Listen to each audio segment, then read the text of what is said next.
Okay, let's just wait for the recording to start. Okay, and now we've begun. We are now being recorded. And again, the purpose of this recording is I'm going to be personally speaking to you about chapter 1. And for chapter 2, especially on the chemistry of life, you may view the videos that I've posted in eLearn. So let me begin. Okay, so first and foremost, I would like to ask how you are in your groups. Now, for the sake of saving time, maybe we can just have one representative from each group to update us on how you're doing academically, socially, emotionally in your groups. Are there any volunteers who would want to share?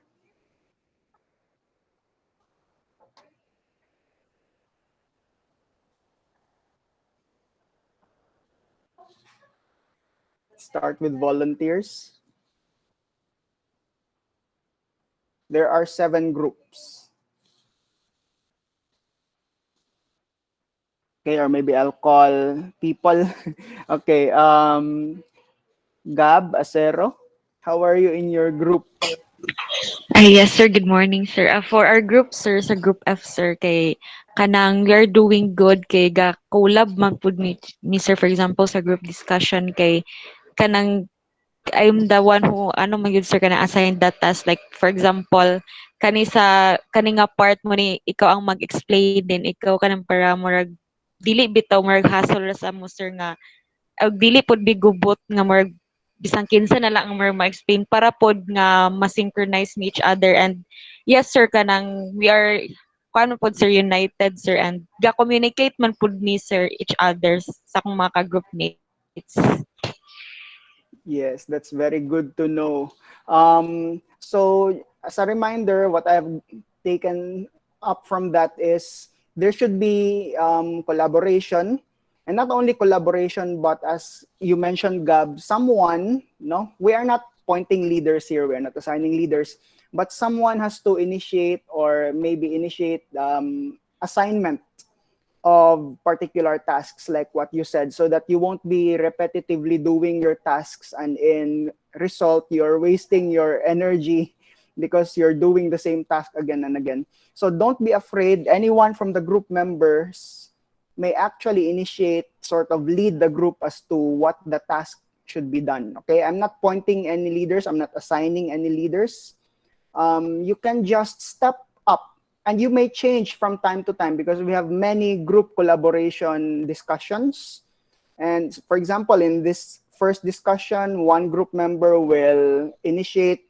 In another discussion, another group member will do the initiation. So you can do it that way and make your learning more fun and easier for you. Thank you very much, Gab, for Group F. Next, what about si Zinli and his group? Good morning, sir. Good morning. So, sa among group, sir, kay, honestly, nami one issue lang, sir, sa among group. Kay, one of our members, kay, dili na mo makontak sa eLearn, and also pag-search na mo sa Messenger, kay, di po na mo siya makita, kay, deactivated to yung Messenger ata. Pero so far, pag check na mo otro katong deadline sa discussion, sir, kay naka-answer man po siya. So, all is well, and okay, kato lang yun mo issue, sir. Dili na mo to makontak ang isa ka member, pero naka-answer man po siya. So, yes. Thank you for that. No? So I hope for all groups, you will be successful. No? Everyone will be successful in sharing their insights. And I think the only direction that you can go I'm speaking to all groups, is to improve your collaboration, the way you collaborate. So I'm sure Group D, you will improve in your communication in the second collaborative activity. So thank you very much for sharing for Group D. Next, let me call on si Janine.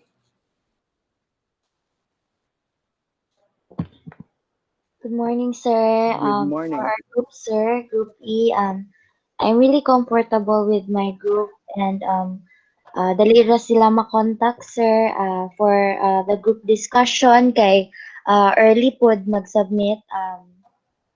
I think day before naka-submit na and ga-communicate po sila kung unsa ilang gina-work on o unsa pay kulang. So I think we could uh, do well sa mga group task. That's all, Thank sir. you. Thank you for sharing. That's good to know. For Group C. All right. Next, let me see. Si Jillian.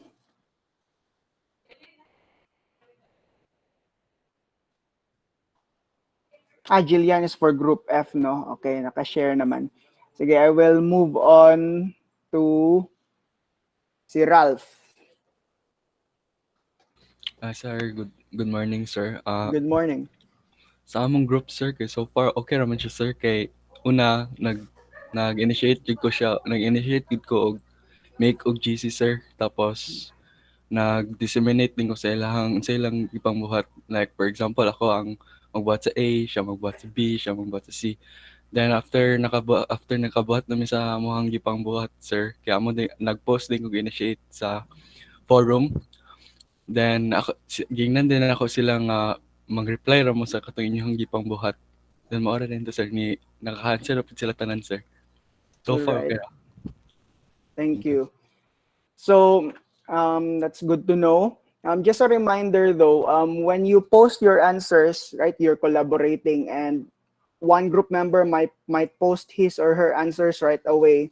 And then what if you as a collaborator, you wanted to add something into the sharing of that member? So I suggest before you post the final answer, you talk first amongst yourselves what you agree on and what you want to be posted. I don't know if you can delete what you've posted. Have you tried that one? Can anyone confirm na nag-delete sila and then... Ma-edit siya, sir, pero I don't know sa delete. Okay, you can edit it. So you may edit it, to make it like your final answer. So as a consensus in the group, you may also do that one. So just a reminder that you can improve what you've posted. No, you are not stuck with something that you regret posting. So you can still improve it. Okay, just a reminder on that. Thank you very much that's for Group G. Next, si John Earl. That's also Group G, no? So sige lang, Mr. Butil, okay ra kay naka-share naman. Let me see. Si Princess, naka-share na po ng ilang group and how they are. Let me ask. Si Delta for Group B.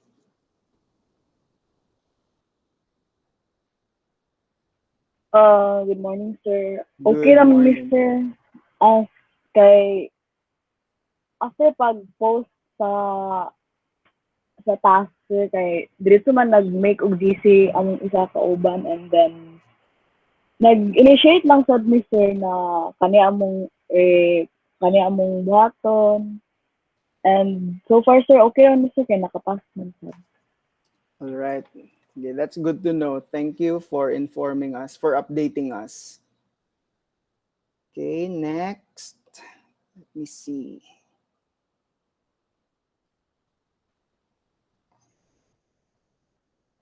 Okay, si Shimea for Group E.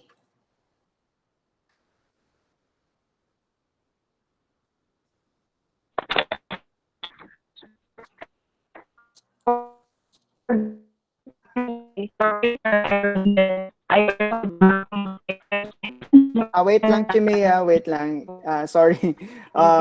Morag choppy ang imong signal. I don't know if you can do anything about it. Maybe you can hear me, but I am having trouble comprehending what you're saying. Sige lang, kadali lang ah. Can you try again?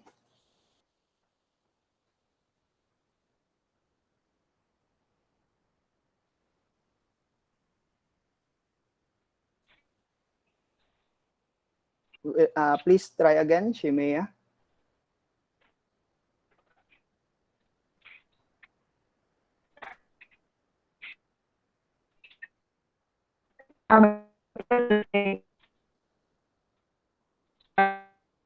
Sige, i-type na lang Shimea kay lisod paminahon. You can type it so that I can read.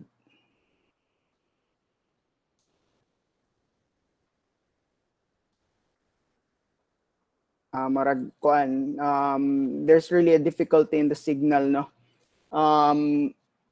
I don't know if I'm the only one who cannot comprehend well what she was saying.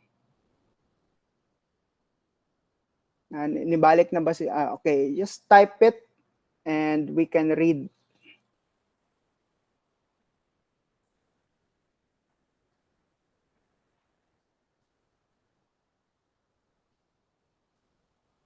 So far for group A, naba si Nicole,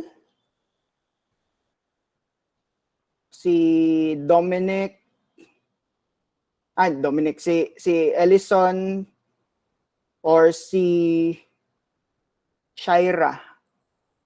I haven't seen them enter this meeting, so I don't think there's a representative for group A. Am I correct? If I'm mistaken, please interrupt me for group A.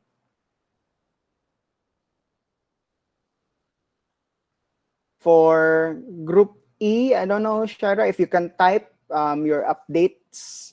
If you are not able to, don't worry, that's fine. I acknowledge that you have difficulty getting through the line, no, in terms of your connection siguro. But anyway, generally, I think everyone is successful amidst hardships, no, in accomplishing their first group task. So I'm happy for that. And the only direction that all of us can go into is improvement, okay, from now on. So let me continue with my little discussion here, my presentation, because as I mentioned, I will be presenting certain points of chapter 1 so that we can add to whatever experience of learning you have in your own reading time. Before that, this is our schedule for January. We are now in January 7, and we are doing currently our second video teleconference. Next week is the prelims exam schedule, prelims week. And I don't know if you've received my message, but in our coverage for prelims will now be just up to chapter 2, okay, the chemical basis of life. So chapter 3, which was originally part of the prelims, will be removed from the prelims. All right. So please take note of that.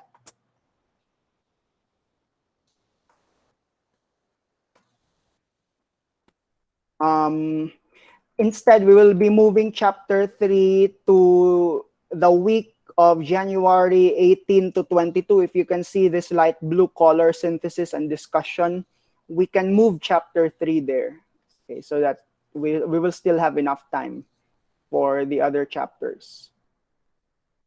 So chapter 1 was a reading assignment, and I hope you enjoyed and learned a lot from your readings.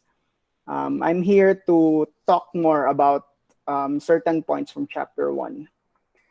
And also to solicit contributions from you guys. Okay, so I'm not just going to be droning on and on by myself. So here we have a picture of 2 cells that are freshly from cell division. Okay, what kind of cell division is happening here? Can anyone tell the group?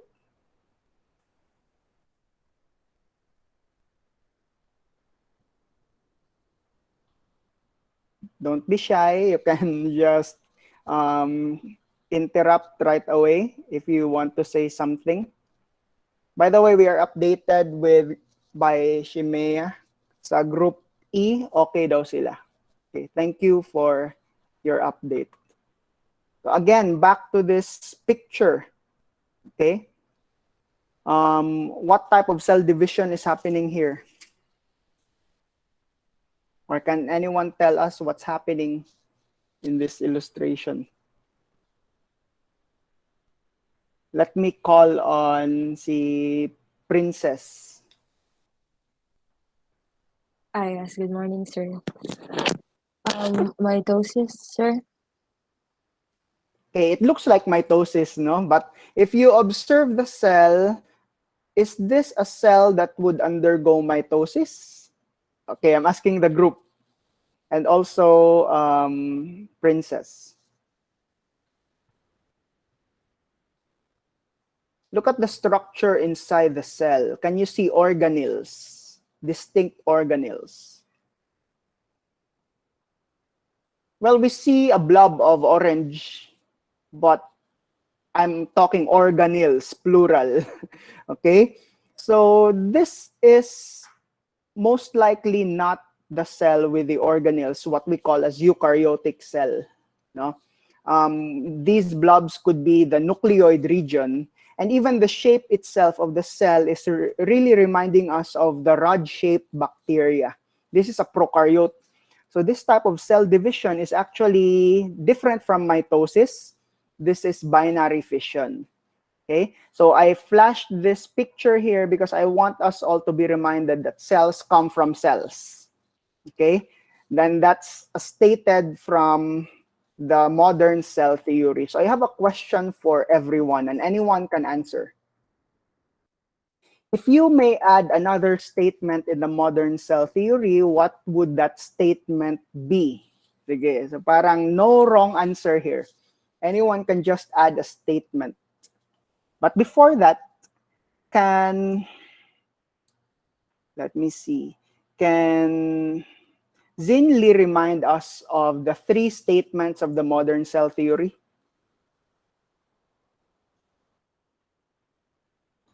Yes, sir. First, cells come from pre-existing cells, and left table go.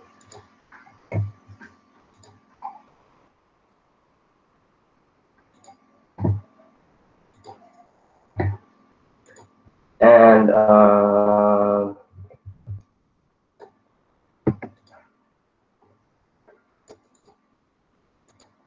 All living things are? all living things are made out of cells, sir. And And what's then continue. The basic unit. cell is the basic unit of life. So we have 3 statements. Now, you may answer or not. No, this is for everyone, not just for Zinli.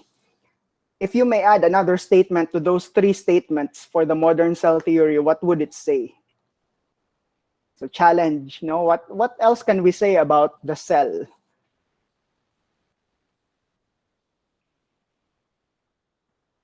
This is for everyone. So you may just interrupt right away. You don't need to raise your hand or anything. Just speak up right away. You know, have the connection.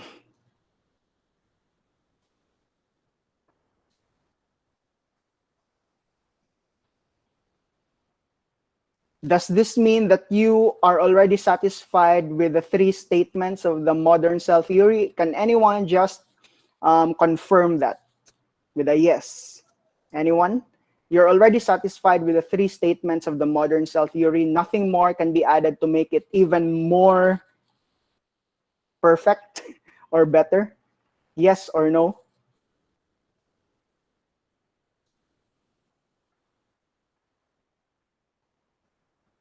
There is still silence. That means you're still thinking on what you might want to add. So I'm waiting, guys. There is no wrong answer here. Ako, sir. Okay, go.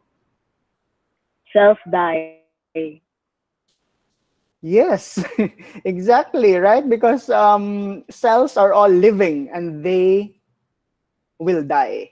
Thank you very much for that. Thank you very much. Okay, if you're not a living thing, i.e., you don't have a cell, you cannot die. Thank you. Okay, are there any more additional statements?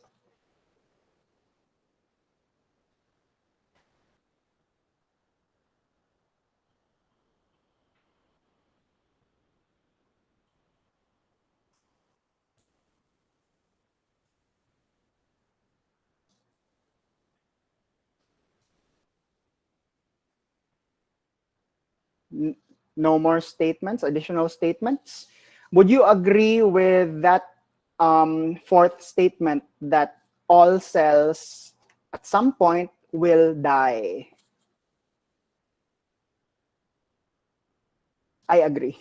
Okay, I Yes, sir. agree. Yes, thank you. Yes, Okay, sir. thank you for that profound insight. No, I actually enjoy listening and analyzing it. Okay, thank you for that. And I also hope that you are, even if you're silent there, you're thinking about what else can I add, or can I remove a statement from the modern cell theory, or shall I leave it as is? All right. So let's review ourselves on the hierarchy of biological organization. We are aware that the Earth is the only planet that we know so far that contains life, and all of the life layers on Earth is called the biosphere. And then you have the biomes. Okay, you have tropical rainforests, for example. That's a biome where the Philippines belongs. Unfortunately, we don't see that much tropical rainforests today in the Philippines. After biomes, you have ecosystems. A small pond, for example, is already considered an ecosystem because it contains both biotic and abiotic components. And then you have the community of organisms composed of different species of living things. And then you have a population of organisms composed of just one species all throughout, like the population of humans, Homo sapiens. And then you have the individual. And the picture that I have here is an individual organism, a plant. Okay, so let's continue our hierarchy. The plant is actually made of several organs, right? An example of which is the leaf. And the leaf is composed of several types of tissues. So you have vascular tissues in plants, you have dermal tissues, you have ground tissues. And the tissues are composed of our interest, the cell. And you can see in this structure that the plant cell has a lot of things inside it. And that's actually the organelle called the chloroplast used in photosynthesis. And the chloroplast, if you try to break it down even further, it's actually made of molecules. And the molecules are made of atoms. And atoms are made of subatomic particles. We can go on and on and on. And the question now is this for everyone. Okay, someone should answer this. There are building blocks of living things that are smaller than cells. But why is it that we consider the cell as the basic unit of life? Why not the atom? Why not the molecule? Okay, anyone may answer. Sir, Yes, please. ay sige sir, kanang considered siya na smallest basic unit of life sir, kaya siya ang smallest unit na ga-exhibit sa mga katong mga sa tawag ato sir, katong ga-exhibit sa science ba na of life sir, kanang properties, kanang ga-reproduce, metabolism, mga yana sir. Exactly. Okay, and I haven't prepared a slide to run down all of those characteristics of life, but I strongly encourage all of you now to review what they are, okay? All the characteristics of life that you can find in an organism is found in a cell, but not in a molecule and not in an atom. So therefore, the basic or the smallest structure that can exhibit all the characteristics of life is the cell, and that's correct. Thank you for that. Speaking of cells, we can classify them into two, okay? And what are those? Eukaryotic or prokaryotic, sir. Yes, eukaryotic cell, the one that we see here on the left, has considerably a larger size, no, average size as compared to prokaryotic cells, represented here by the cell on the right. And eukaryotic cells also have a lot of organelles found in the cytoplasm of the cell, such as the nucleus, which houses the genetic material. And then there are other membranous compartments inside the cell, unlike the prokaryotic cell pictured here on the right, which only contains maybe ribosomes and then a nucleoid region composed of a chromosome, the DNA, just floating about in the cytoplasm. Nevertheless, they have something in common. What's common between these two? Can anyone tell the group?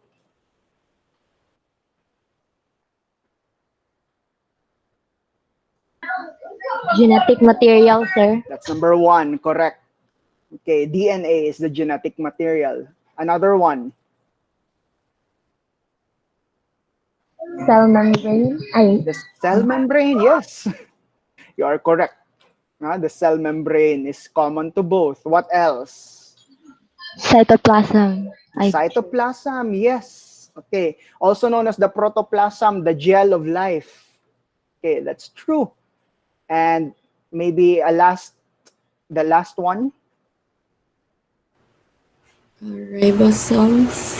Ribosomes, yes, because ribosomes are actually the sites where protein synthesis is done. And all cells, whether eukaryotic or prokaryotic, need to be able to translate their genetic material into proteins in ribosomes. Thank you very much for that.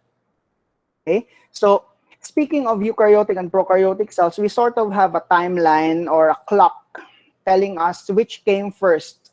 You know, the Earth was formed, in theory, around 4.5 billion years ago. And the first forms of life, we believe, arrived on Earth 3.8 billion years ago. And those forms of life, we believe, were the simplest types of cells, aka prokaryotic. And then photosynthetic bacteria came in, producing oxygen as a waste product in their metabolism, and oxygen was a poison, and many living things were irritated by that and maybe have died. But some of them learned how to use oxygen to survive. And in the modern day, we now have eukaryotes and prokaryotes that are able to use oxygen in order to do their metabolism, no, and cellular respiration. So that's this timeline. And we also have this sort of family tree of all the types of living things, which are composed of cells. We have here the origin of the arrival of different types of cells. And we call this the LUCA. Can anyone tell us what LUCA stands for?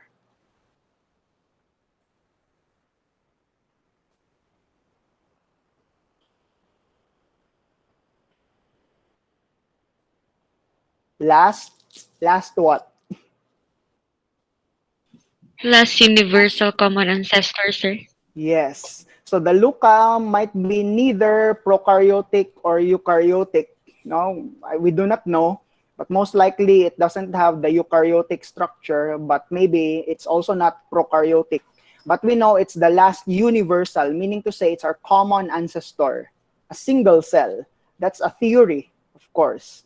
Okay, and then later on it branched out into the prokaryotes that we can see in the two domains here. Archaea and bacteria are prokaryotes, and of course you have domain eukarya. Okay, so we have here an illustration of the LUCA, how it might be like. And then here we have the FECA. Okay, now starting the eukaryotic origin. Can anyone tell us what FECA means? Sir. First eukaryotic common ancestor. Yes, so meaning to say it's the first cell that has exhibited the characteristics of a eukaryotic cell. So that's what we believe what the FECA is. So it's sort of a more complicated cell. It has compartments inside it, but it still lacks some of the organelles that we see in cells today. And then later on, we have our common ancestor as eukaryotes, and we call this the LECA. What does LECA stand for?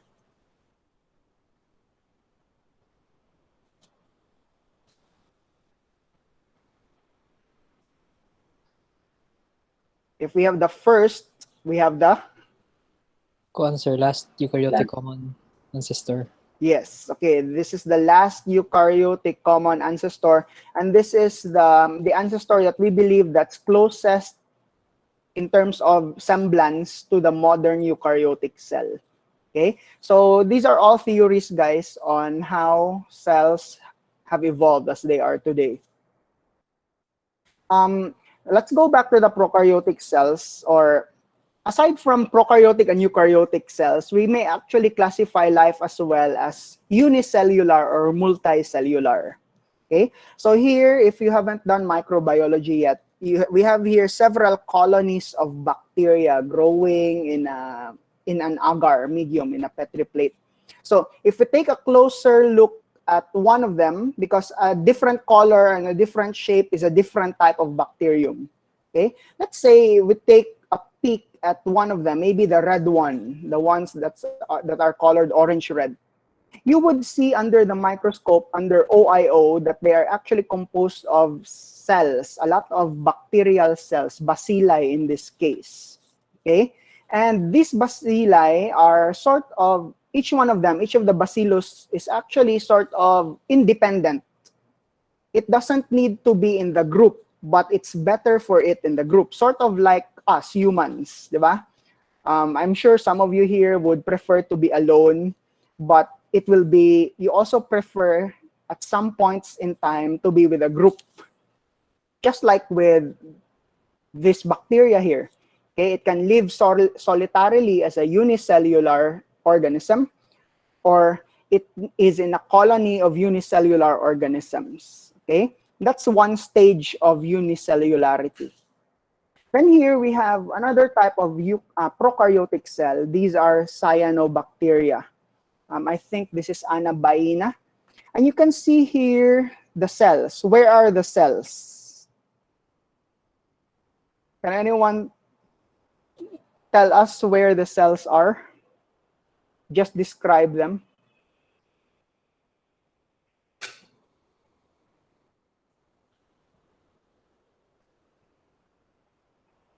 If you think that the cells, if you believe that the cells are the strands, you're wrong. The cells are actually the beads that are interconnected in the strands. Those are the cells. The difference between this and the bacilli here is that the cells in the cyanobacteria need to be in the strand. They need, so the word is need. Okay? While the cells of the bacilli do not need to be with other bacilli. They can be alone, solitary.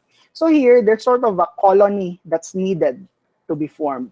As a matter of fact, you can see certain special cells, the ones that are bigger and more circular in shape. They are specialized cells for nitrogen fixing. No? So there are certain cells for fixing nitrogen, and the smaller regular cells that you see here are for photosynthesis. So they have their own roles, and they need to stay in a colony in order to survive. That's what's happening here. So I hope you can see the transition from being okay with being alone as unicellular bodies to needing to be in a colony because you have your own special functions, okay, to contribute. Just like in our society, right? We have doctors, we have engineers, for example. We have street sweepers, which are also important in their role, no? Okay? So let me continue. I hope you get the point there. And I have here a curious type of organism just to highlight what I'm talking about. This is the cellular slime mold. Are you familiar with the slime mold? It's sort of like a fungus, okay? But it starts its life as a single cell, an amoeba. Everyone here is familiar with what an amoeba is. Okay, they're unicellular. But the slime mold amoeba, as you can see in number 1, okay, they can live by themselves, but when times get rough, okay, or when situations get difficult to live by, they sort of aggregate together in a mass, as shown here in number 2. Okay, because they need to work together. And then this mass becomes a slug, sort of similar to a mollusk known as slug, because it's able to crawl. As you can see here in the picture, it looks like a slug. Okay, and it will find a place that has enough moisture where the environment is good for living, and it will produce a fruiting body, as you can see here in number 4, and then it will produce a spore containing sac, as you can see here in number 5, sort of like a fungus. And when that's ripe, it will break and the spores will be released in the air, and they will land on a moist surface, and a new amoeba will hatch from the spore, as shown here in number 7. And then these amoeba can live by themselves, and then when times get rough, they aggregate again, and the cycle repeats itself. This is quite curious. Now, this is sort of like an organism that can be both unicellular and multicellular at the same time. So here is a time-lapse video of those amoeboid cells coming together to form the slug. Okay, so they can live by themselves, but they may also live together as one community, moving together as one. Okay. Even in the animal kingdom, we have animals that don't have true tissues. Okay, a good example would be the sponges. Sponges are made up of aggregates of cells that are sort of semi-independent of each other. We have the collar cell, as shown here in purple, no? And then we have the amoeboid cell, as shown here in blue, that's number 7. And the collar cell gets the food, and it distributes the food to the amoeboid cell in number 7. Okay? These cells of the sponge are actually semi-autonomous, meaning to say if you break them apart, they're okay with it. But then if you leave them there apart, after some time, they will come together again to become a sponge. Okay, because they prefer to be in a group than to be solitary. So here's a time-lapse video of that. You can see the formation of clumps. Those are actually the sponges already trying to form. And in the beginning, you can see the cells separated. Okay, so these cells prefer to be in a group than to be alone. Now, for us, human beings and many other types of organisms, we are strictly multicellular, meaning to say our cells exist in tissues that are permanent, and they need to be in the tissue in order to survive. Otherwise, they will die. So we are strictly multicellular. So we can see here different types of tissues. These are connective tissues. You have ligament tissues. You have bone tissue here on the left, and you have adipose tissue here on the right. Cartilage, and you can see the cells there. And then we have the blood, which is also a connective tissue. Okay? And in order to study cells, we use model organisms. Can anyone tell us what these pictures are showing? Anyone?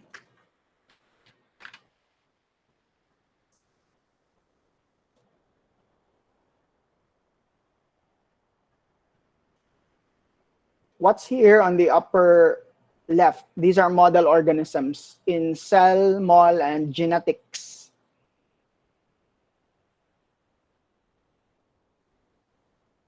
Paramecium na, sir. Paramecium is not a model organism. Joke lang, sir. We're talking about model organisms. Clue, this is a model organism for prokaryotes. What is it?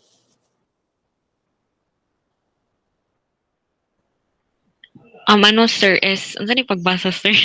Escherichia coli. Yes, Escherichia coli, E. coli is the model organism for prokaryotes, meaning to say it's the one that we study so that we'll understand all prokaryotes. No? So that's what scientists are doing.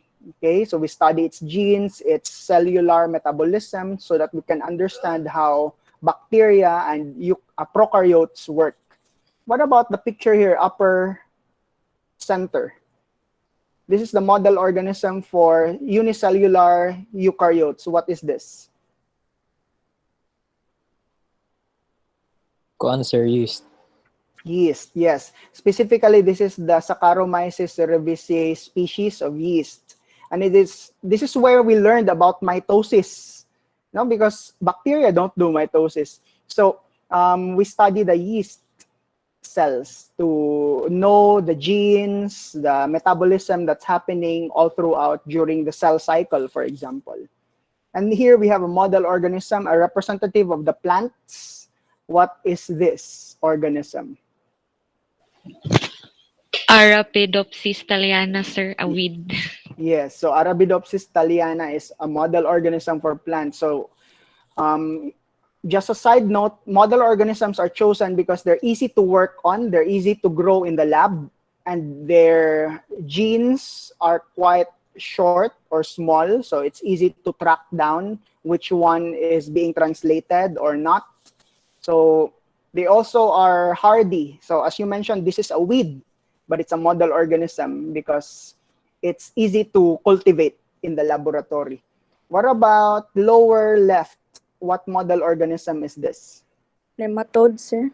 This is a nematode. This is Caenorhabditis elegans. Okay. It has a transparent body, and the adults always have a constant number of cells, around 900 plus cells.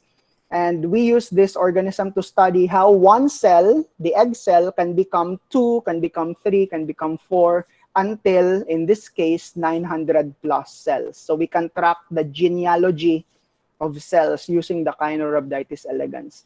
And of course, you have your ever popular insect here in the center bottom. What is this?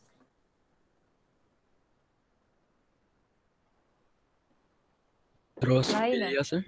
Drosophila. Yeah, Drosophila melanogaster, the fruit fly.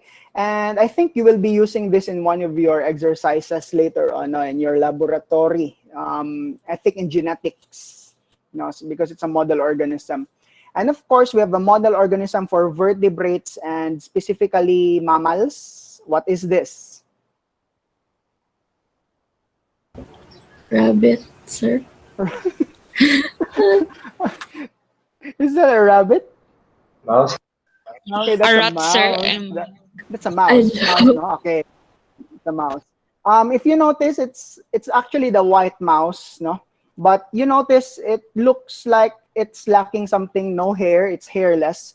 This mouse is actually specially bred to have a missing thymus gland. It doesn't have the thymus gland here, no? And the thymus gland is responsible for the maturation of certain immune cells. So this mouse lacks immune cells. Therefore, it's easy to transplant certain cells in it. You can experiment without allergic reactions because there are no immune cells on this mouse. So it lacks thymus glands. So these are our model organisms, and thanks to them, we learn more about the cell every day. Specifically, for example, we have here the stem cells. We have the adult stem cell here in the left, found in a muscle cell. You have several types. You have the hematopoietic stem cells for blood production, blood cell production. Then you also have the mesenchymal stem cells, MSC, for various cell production. Do you know that fat cells are easily made from stem cells? So if you're the type of person who loves to consume extra calories every day, your body is very much capable of producing new fat cells from mesenchymal stem cells. So just a good thing to know. And then they are actually multipotent, meaning to say they can become many types of cells, but there's a limitation. But there's a certain type of cell found only in embryos that are pluripotent. They are known as embryonic stem cell, and they are found here in the inner cell mass of the blastula. This is the blastula of a human being, blastula, human blastula. They are pluripotent, meaning to say they can become almost any type of organ that you want them to be. But there's only one cell that's totipotent, and that's the egg cell, because the egg cell can be all types of cells in an organism. So it's totipotent. So embryonic stem cell pluripotent, adult stem cell multipotent, or even unipotent sometimes. Only one possibility. I will not discuss this in detail anymore because we are constrained with time, but here's a technique on how we get the embryonic stem cell from the blastula, which has ethical issues, no? Because for example, you need to kill a blastula, and we will come here to the debate on where does life start or when does life start. Is a blastula already considered a human being, for example, or no? Okay, because removing one embryonic stem cell from that will kill the blastula. So akin to killing human beings, if you believe so. Okay, and we can even stimulate cells that have already differentiated to become pluripotent again. So we call them induced pluripotent stem cells. If you're wondering what I'm talking about, these are all in chapter 1. Okay, so if you haven't heard of these terms, I encourage you to read again chapter 1. Induced pluripotent stem cells, IPS. Okay. So I have here an important question. But before I do so, can I just ask permission from you or ask something from you? Do you have a class after this? Can anyone answer? Yes, sir. Sa DevBiolab na mo, sir. Okay, sige. So I will not extend anymore. But here's a guide question on reductionism. This is how we study cells. When we study cells, when we study the parts, we usually isolate the parts. Like we remove the mitochondria from the cell, we remove the cell from the tissue, and that's called reductionism. Okay?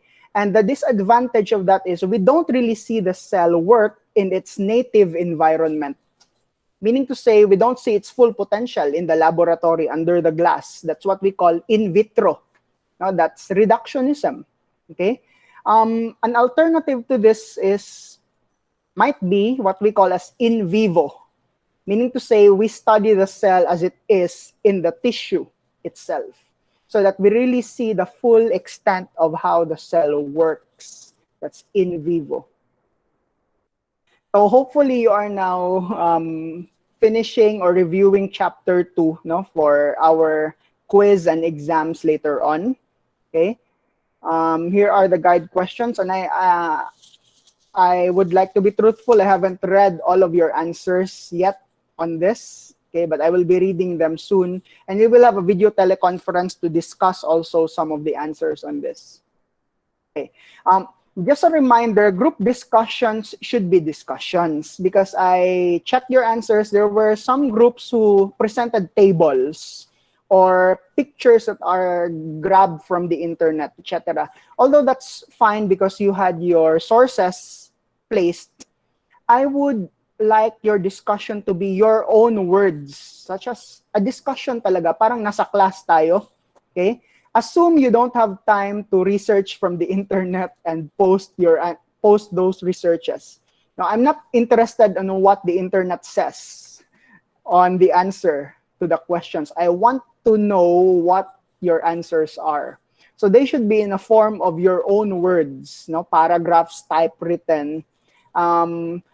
Okay lang yung exercise, or not exercise, discussion 1, I can let that pass, no, that some of you did not really post a discussion, but just sources from the internet. That's fine.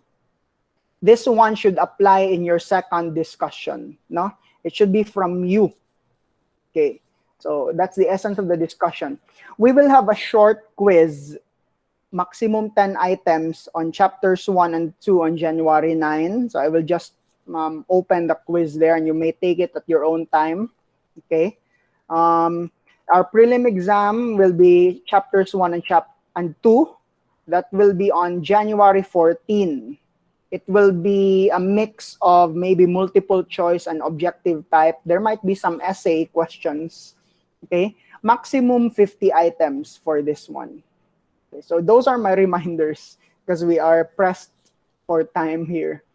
Okay. So are there any questions or concerns? Open forum.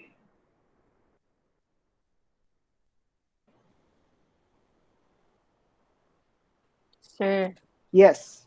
so regarding sa group discussion, sir, baka nang kailangan na I reply from other members aside sa ilahang part nga gi-discuss. You can do that several ways. It can be that each member will post their answer, provided that you all agree with what they are about to post. Diba? Mag-agree muna kayo. Okay? And you can assign each member to post certain answers. That's number 1. Number 2 is pwedeng isang member lang ang mag-post, but all members should have contributed to that. And please notify me privately siguro if ever a member is not really able to contribute to a particular post. No? Okay, thank you, sir. All right. Any other concerns?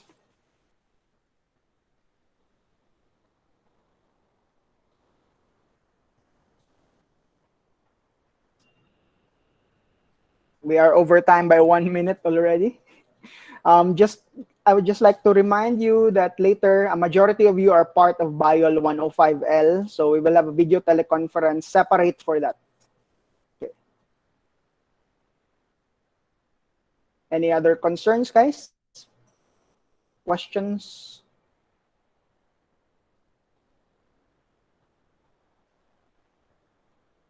I hope you got something from my presentation just to corroborate what you have read from chapter 1. And I would like to thank you for spending time to be part of this video teleconference. The recording of this will be posted later on in our wall in the video teleconference forum so that you can review it. And for those who haven't joined, will just be able to see what we have been discussing. Okay, so I think that's about it now. If you don't have any questions, I'm also expediting this because we are over time. And I thank you very much for sharing your time with us this morning. And I hope you will have a successful and a productive day ahead with all of your other subjects. So with that, all of you are dismissed from this video teleconference. Thank you for joining. Thank you, sir. Thank you, sir. Bye, Thank you, sir. sir. Thank you, sir.